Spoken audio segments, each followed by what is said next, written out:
அமெரிக்காவின் முடக்கத்தில் ஆதாயம், ட்ரம்பினுடைய மலிவான அரசியல் பற்றி நம்ம பேச போகிறோம். அமெரிக்கா எப்போதும் இல்லாத அளவுக்கு ஒரு பெரிய அளவில் முடங்கி இருக்கிறது. ஆனால் இந்த முடக்கத்துக்கு முழுமையாக பொறுப்பேற்க வேண்டிய அமெரிக்க அதிபர் ட்ரம்ப் என்ன பண்ணுறாருன்னா, இதை வைத்து அரசியல் ஆதாயம் பார்க்குறாரு, சில அரசியல் கணக்குகளை முடிக்க பார்க்குறாரு. அது என்னங்கிறத மட்டும் தான் பார்க்க போகிறோம். குறிப்பாக இந்த அமெரிக்காவுடைய இந்த நிலையால் இந்தியாவுக்கு என்ன பாதிப்பு, இந்தியாவில் என்ன தாக்கம் ஏற்படும் அப்படிங்கிறத பற்றி நம்ம பார்க்க போகிறோம். அமெரிக்க செனட் சபையில் நிறைவேற்றப்பட்ட அரசாங்க நிதி ஒதுக்கீடு மசோதா தோல்வியை தழுவிற்கு நம்ம எல்லாருக்கும் தெரியும். இதனால் அமெரிக்காவுடைய அரசு நிர்வாகம் ஒட்டுமொத்தமாக அத்தியாவசிய தேவைகள் தவிர மற்ற எல்லாமே முடங்க போயிருக்கு.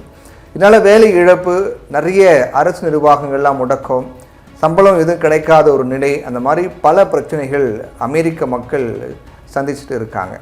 அமெரிக்க ஃபெடரல் அரசு முடக்கம் அப்படிங்கிறது இது புதுசு கிடையாது. அமெரிக்கா முடங்கி நின்றாங்களே, இதுதான் முதல் முறையாக முடங்கியிருக்கா, அப்போ இது வரைக்கும் இதுமாதிரி நடந்தது கிடையாதா அப்படின்னு பார்த்தா, இதுக்கு முன்பு அமெரிக்காவில் 21 முறை இப்போ நடந்த இந்த நிகழ்வும் சேர்த்தோம் அப்படின்னா 21 முறை அரசு முடங்கியிருக்கு அப்படின்னு சொல்கிறாங்க. அமெரிக்காவில் ஒவ்வொரு வருஷமும் செப்டம்பர் மாதம், அந்த மாதத்தினுடைய கடைசி நாளில் அடுத்த ஆண்டிற்கான நிதி ஒதுக்கீடு மசோதா நிறைவேற்றப்படும். இதுதான் அமெரிக்காவுடைய வழக்கம். இந்த நடைமுறை தான் அவங்க ஒவ்வொரு வருஷமும் ஃபாலோ பண்ணுவாங்க. செப்டம்பர் 30ஆம் தேதி, செப்டம்பர் இறுதிக்குள்ளே அடுத்த ஆண்டுக்கான நிதி ஒதுக்கீடு மசோதா நிறைவேற்றப்படும். அதே இப்போது எப்படி அதை நம்ம ஒப்பீடு சொல்லணும் அப்படின்னா, இப்போ நம்ம ஊரில் பட்ஜெட் தாக்கல் சொல்கிறோம் இல்லையா, அந்த மாதிரி அங்கே நிதி ஒதுக்கீடு மசோதா அப்படின்னு சொல்லப்பட்டது. இந்த மசோதாவுக்கு அமெரிக்க செனட் ஒப்புதல் கிடைத்தால்தான் அக்டோபர் 1ஆம் தேதி என்று முதல் அரசு நிர்வாகங்களுக்கு நிதி கிடைக்க தொடங்கும். அவங்க செனட் சபை ஒப்புதல் வழங்கணும். அப்படி வழங்கினா மட்டும்தான் இது நடைமுறைக்கு வரும். அவங்களுடைய சட்டப்படி இப்போது இந்த மசோதா தோல்வி அடைஞ்சிருக்கிறது. இதனால் அரசு நிர்வாகம், அந்த நிர்வாகம் நடப்பதற்கான பட்ஜெட் அவங்க கிட்ட இருக்காது.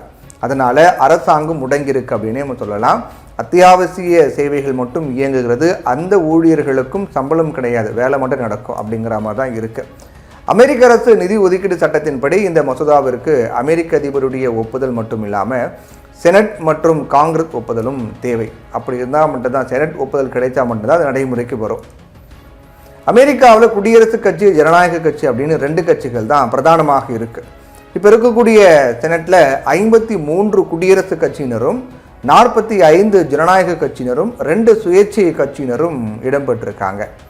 அப்போ ஒரு கேள்வி வரலாம், அதான் ஜனநாயக கட்சி, குடியரசுக் கட்சி பொறுத்த வரைக்கும் 53 பேர் இருக்காங்க இல்லையா, அப்போ பெரும்பான்மை ட்ரம்ப்புக்கு தானே இருக்குது, அப்போ நிறைவேற்றிடலாமே அப்படின்னு ஒரு கேள்வி வரும். ஆனால் 60 விழுக்காடு தேவை. அப்போது ஆப்போசிட் பார்ட்டியுடைய சப்போர்ட்டும் ட்ரம்ப்புக்கு தேவைப்படுது. செனட்டில் இந்த மசோதா நிறைவேற்றப்பட்ட போது அதற்கு போதுமான வாக்குகள்லாம் ட்ரம்ப்புக்கு கிடைக்கல. அதனால தான் அந்த மசோதா தோல்வியடைஞ்சிருக்கிறது. இதனால் முடக்கம் ஏற்பட்டிருக்குது. மசோதா தோல்வியுற்ற நிலையிலும் கூட தொடர் தீர்மானம் நிறைவேற்றப்பட்டிருக்கலாம். அதாவது புதிய நிதி ஒதுக்கீடு இல்லாமல் கடந்த ஆண்டுக்கான நிதி ஒதுக்கீடு இந்த ஆண்டும் தொடர்வது அப்படிங்கிறது தான் அதை பண்ணியிருக்கலாம். ஆனால் அதுவும் இந்த செப்டம்பர் மாதத்துக்குள்ளே நிறைவேற்றப்படலை அப்படின்னா அதனால தான் நிறைவேற்றப்படலை. செப்டம்பர் நம்ம தாண்டி வந்திருக்கோம். இப்போ செப்டம்பர் மாதத்திலே அதுவும் நிறைவேற்றப்படாத காரணத்தால் ஃபெடரல் அரசாங்கம் முடக்கம் ஏற்பட்டிருக்கு. அதையாவது பண்ணியிருக்கலாம், ஆனால் அதுவும் பண்ணல, அதுக்கும் டைம் முடிஞ்சிருக்கு. இப்போது இந்த அரசாங்கம், தற்போதைய அமெரிக்க ஆளும் அரசாங்கம் முடக்கம் அப்படின்னா அரசிற்கு கீழ் செயல்படக்கூடிய நிர்வாகங்கள்லாம் முடங்கியிருக்கு அப்படின்னு தான் அர்த்தம். அது எது செயல்படாது, எது செயல்படும் அப்படின்னு பார்க்கும்போது போலீஸ், விமான நிலையம், அமெரிக்க இது போன்ற மிக முக்கியமான சர்வீஸ் பண்ணக்கூடிய நிறுவனங்கள் எல்லாமே அத்தியாவசியம் அப்படிங்கிற கேட்டகரிக்குள்ளே வரும். அவங்களுக்கு அது செயல்படும். ஆனால் அவங்க ஒர்க்கர்ஸ்க்கு, ஸ்டாஃபுக்கு யாருக்கும் சேலரி கிடையாது, சம்பளம் இல்லாமல் அவங்க வேலை பார்க்கணும். இது வரைக்கும் அரசு தொழிற்சாலைகளுக்கும் மாணவர்களுடைய படிப்பிற்கு வழங்கப்பட்டு வந்த நிதி இது எல்லாமே நிறுத்தப்படும்.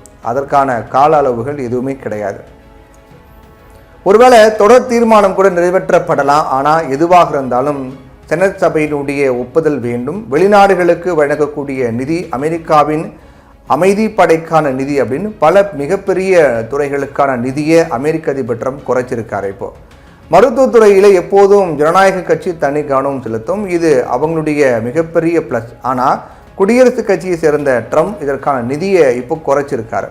இது எல்லாம் ஜனநாயக கட்சியினுடைய அதிருப்திக்கு மிக முக்கியமான காரணமாக இருக்கிறது.